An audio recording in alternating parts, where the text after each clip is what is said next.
Over the past 4 months, we've examined a serious threat to public safety, one that's been kept quiet because of the stigma attached to it and the culture that surrounds it. We're talking about police officers cracking under the weight of the badge. We begin tonight with a look at the personal toll the career can carry, past and present.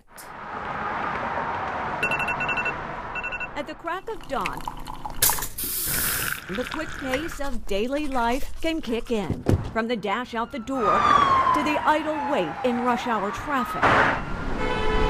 Stress. You have to be able to leave your stress in Baltimore. This country's deadliest big city. Stress on these streets never stops. And no one knows that better than those behind this door. If you don't manage it over time, it'll kill you. Shot fire! Shot fire! Good. Stop. I'm good. Stop. Not my arm. If you don't get help, it's going to come out somewhere else. Arresting a suspect and beating the hell out of him. I don't know why I did that. Using excessive force. Baltimore Police Department's Vernon Herron knows firsthand the toll policing can take. 25 years ago, his life changed in the parking lot of a local shopping center. Then State Trooper Vernon Herron had just left his state police barracks and stopped to pick up food for the family. The restaurant manager approached him. Came over to me and said, "Hey, Vernon, there's a guy in the parking lot with a gun." As he walked out, he saw the man with the gun. Herron yelled warnings. Yelling. Silenced by gunfire. Herron found himself in the headlines. Maryland man shot by officer, an off-duty Maryland State Police officer. The Vernon Herron that existed before that shooting no longer existed. Dr. Jack Daniels. Dr. Jack Daniels was right there for the first night, the second night, the third night. In fact, I had to rely on Dr. Jack Daniels in order to get to sleep. A traumatized Herron lost his balance and realized he needed professional help. The guy saved my life. The trooper drove 40 miles to keep supervisors from finding out. When I was a police officer, if you had an issue, the priority was how can we get him or her out of here? It wasn't like let's try to help them. It's like what can we use to get them out of here? But the police departments were not equipped to deal with that. They didn't understand it. Now Herron heads up the Baltimore Police Department's Officer Safety and Wellness section. Until 2 years ago, officer wellness was shrouded in secrecy. Because historically what we've done is if you're a police officer and you become an alcoholic, we will terminate you.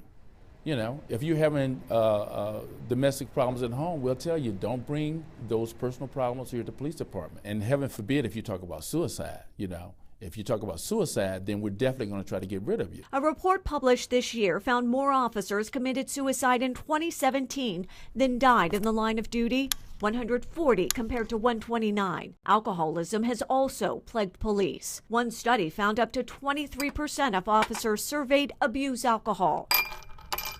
That's 3 times the national average. There's not a day that goes by that I somehow don't think about alcohol or drinking again. It's tough. For this Baltimore police officer, the weight of the badge became too much to bear. I could not function without alcohol. The department asked we not identify him for confidentiality reasons. During shift change, we would have what we called choir practice, and we'd be on the district lot, at the bottom of the lot. We'd be off duty, of course, and we would have a couple beers. A culture he could balance at first, but after 18 years, became a problem. I wasn't drinking on the job, but it would have gotten to that. There were times where it was just so stressful. It was like, man, I need a drink. I can't wait to get off work. Studies have found the constant exposure to stress can lead officers to abuse alcohol, especially if they suffer from PTSD, post-traumatic stress disorder. Police are 6 times more likely to suffer from PTSD than the general public. Every other call you go to, people are cursing you out, and or you got to deal with just stressful situations. People are always fighting, yelling, screaming, and that's what we deal with every single day. And the alcohol was helping me deal with that. A city cop who drank so much he began to suffer alcohol withdrawal within hours of starting his shift. It made me more agitated, Anxiety was always there, being angry. In 2017, the officer hit rock bottom.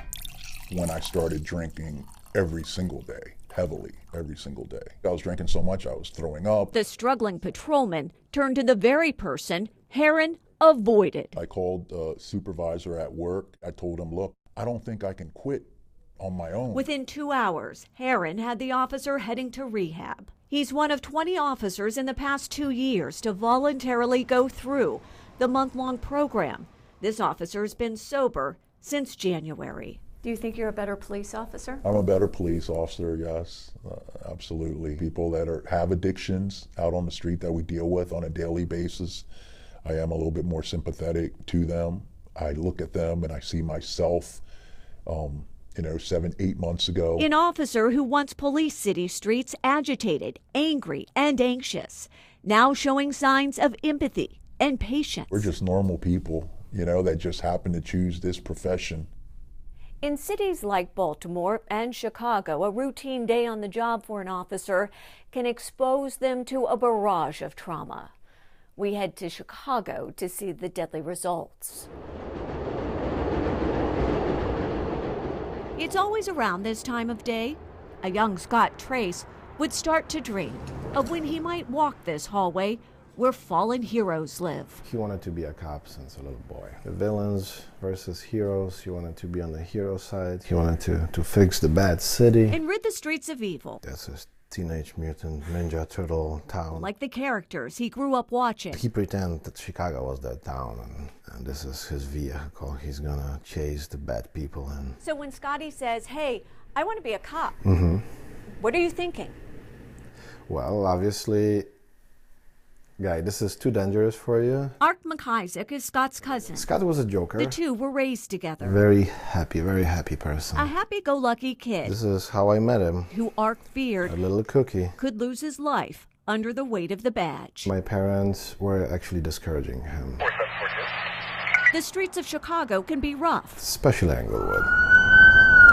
The violence only motivated Scott. In 2015, at the age of 30, his childhood dreams of one day becoming a Chicago police officer came true. Nice, beautiful, sunny day like today. The weather seemed fitting, considering Scott's bright future. He had everything he wanted to have.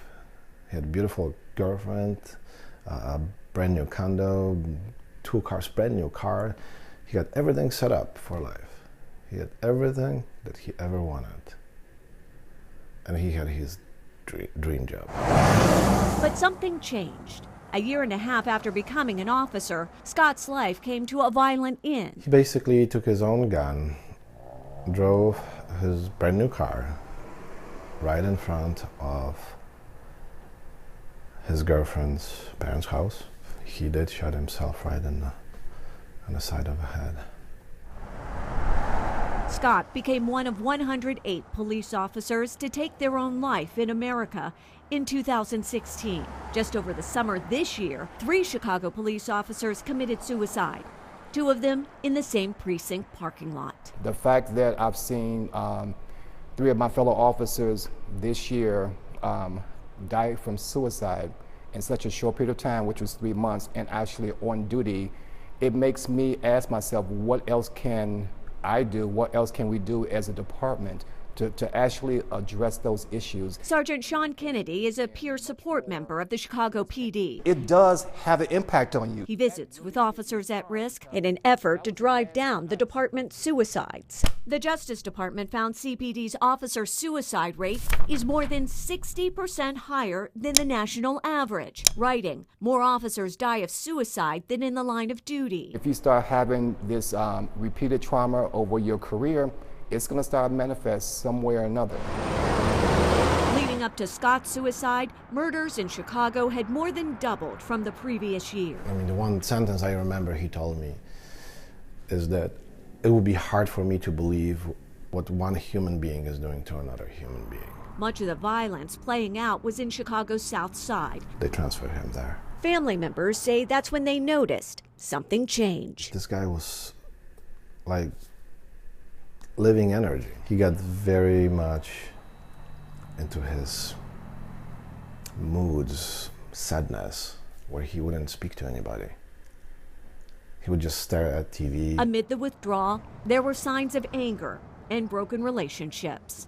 Ark says he urged Scott to see a professional, but he was afraid to. You take that trip to psychologist, and that's the end of your police career. As Scott suffered in silence, darkness fell over the city he dreamt of one day protecting as a child. It's hard to say exactly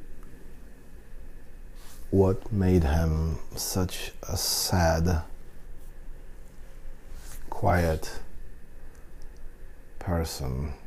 That's not the Scotty that we used to play with. One of Chicago's fallen heroes, whose name will never appear in this hallway.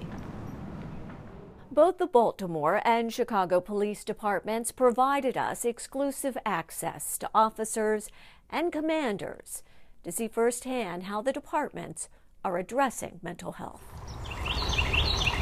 It's along this trail these hikers share stories. You saw the Milky Way.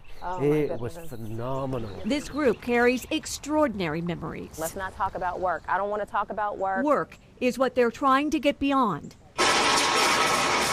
Like this shootout at a 7-Eleven the Baltimore police ran into as they tried to stop a robbery. Officer Jeff Hauk survived that night feeling grateful. Just glad to have made it through it. For police, getting through this sort of trauma can require work and help. You know, without any kind of support, it's just, in my opinion, it's the recipe for disaster. You're just asking for somebody to pretty much break. Did you think initially, I'm okay? Yes. Were you? Yes, I knew what was coming. I knew what to expect emotionally, mentally.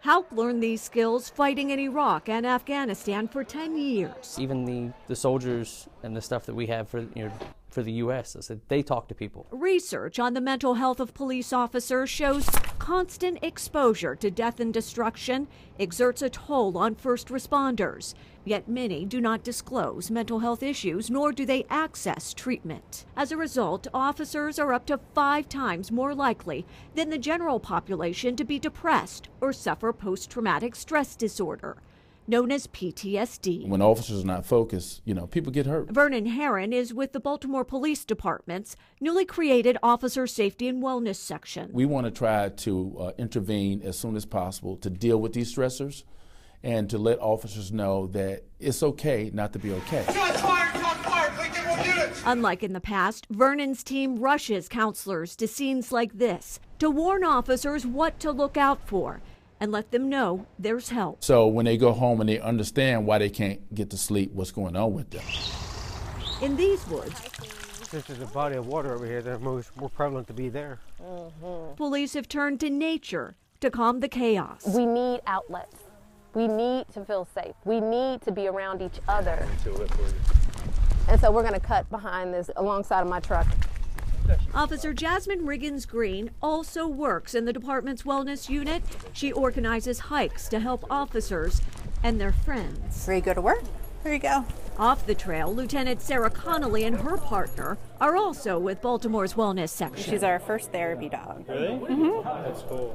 Lieutenant Connolly bought and trained Penny the Labradoodle. She's there for him. Penny visits wellness fairs like this one That's a good girl. in Baltimore's Northwest Police District. If you're going through some sort of crisis, it's unusual to ask for a hug from a person compared to picking a dog up and kind of getting that unconditional love that you need at that moment. And police commanders. She's awesome, real sweet. Will call for her when officers need to feel some comfort. It shows that we care, and it helps boost morale. It helps the officers know, you know what, we love you, we're here for you, we want to make sure you're healthy. Studies show dogs lower police officers' stress. Penny's proof of that. Always waiting and willing. But officer wellness costs more than a penny. The budget for officer wellness is about $730,000 out of the Baltimore Police Department's yearly budget of $500 million. It's been an uphill battle for departments to get officers to participate in these programs. You can still be the strongest, toughest, most hardcore person you want to be and still go sit down and talk to a counselor. So the walnut's actually inside this thing? Yes. But if officers don't seek help, it may cost them down the road, and that's the concern. Eventually, they may commit suicide, or they may lose their job, or they may do something like use excessive force. Outcomes, the Baltimore Police Department is taking steps to prevent. In Chicago, police officers are seeing something they've never seen before, and that is a high rate of fellow officers killing themselves under the weight of the badge. As we discovered, violence has become a vicious cycle for officers. Younger and younger and younger and younger. It's roll call in Chicago's 3rd Police District. I haven't seen this many young officers in one group in a very long time. Rookies about to hit the streets in one of the most violent cities in the country. Joseph Williams lives on Chicago's South Side in Inglewood. It's hard to come home at night without being harassed by the police. This is the same area of Chicago Officer Scott Trace patrolled when he was relatively new to the department. Art McIsaac is Officer Trace's cousin. They have to prepare these souls, these young souls, to serve the city in such bad neighborhood. After 2 years on the department, Scott Trace fatally shot himself. McIsaac believes the repeated exposure to violence on Chicago's South Side brought his cousin Scott to take his own life. I don't think people care. I don't think people care how an officer actually feels or what they're going through, because again, officers for years now has continuously damaged our communities by the aggressive force. Police departments now say there is a link between an officer's mental state and the level of violence they see. Officers can become traumatized and, if untreated, aggressive. That is especially true in high-crime cities like Baltimore and Chicago. We need to start remembering that we are human. Yes, we are officers, but you are still the same individual you were when you took on that job. So you have to take care of yourselves. It's so important. But even with counselors and peer support members, it's not kept officers safe. I do not want to see another suicide. The Chicago Police Department had 3 officers commit suicide over the summer. Another officer died in October. Do you know of any officer who have committed suicide? You know one officer do? Okay. Well, in my 28 years, I think I've known maybe about 10 officers who've committed suicide, and 3 of them have been people who I've worked very closely with. On average, CPD's suicide rate is 60% higher than the national average for police. I would love Chicago statistics to change. McIsaac's cousin's suicide is among that number. He just couldn't take it anymore and shot himself. McIsaac tells me his cousin was afraid if he sought help, he'd lose his firearm owner ID card, which Illinois state law requires. Dr. Robert Sobo is the department's chief psychologist. You're protected by laws. You're protected by HIPAA. If the wrong information is out there, then that may prevent an officer who needs help from coming forward. It's a misconception the Justice Department says Chicago needs to correct if it's to keep officers with mental health problems from potentially hurting themselves or someone else. McIsaac says he saw it happen to his cousin. He was being sent to the bad neighborhoods, dealing with those individuals, and, so to speak, bringing work home when he became an angry man. Anger some officers have allowed to spill over onto the street. Joseph Williams sees it as a vicious cycle, due in part to the weight of the badge. And now we just in the community trying to live life, and now that affects us because now they're over aggressive. They don't know how to deal with you because they just dealt with something else and never got the help for it.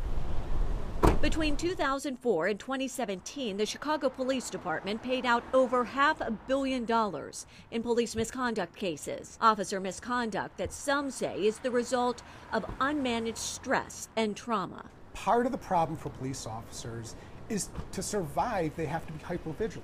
They have to be aware. They have to be ready for anything and everything. And imagine what that does to your body and to your mind, to always be up here, to have that stress level.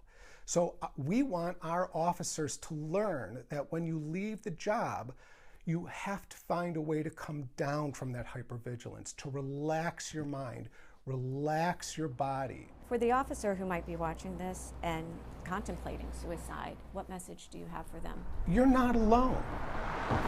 And whatever's going on at the moment, we can help you. And it's something that can be resolved. But a permanent solution to a temporary problem is never the answer. If you're an officer in need or know of an officer, there is help available. There's a hotline you can call no matter where you live in the country. The number is 206-459-3020. As for the future, despite what we know about the weight of the badge, there is still a lot we don't know because few departments actually keep statistics on officer suicide. It's something many of the people I spoke to for this program tell me needs to change. For Operation Crime and Justice, I'm Joy LaPola, Fox 45 News.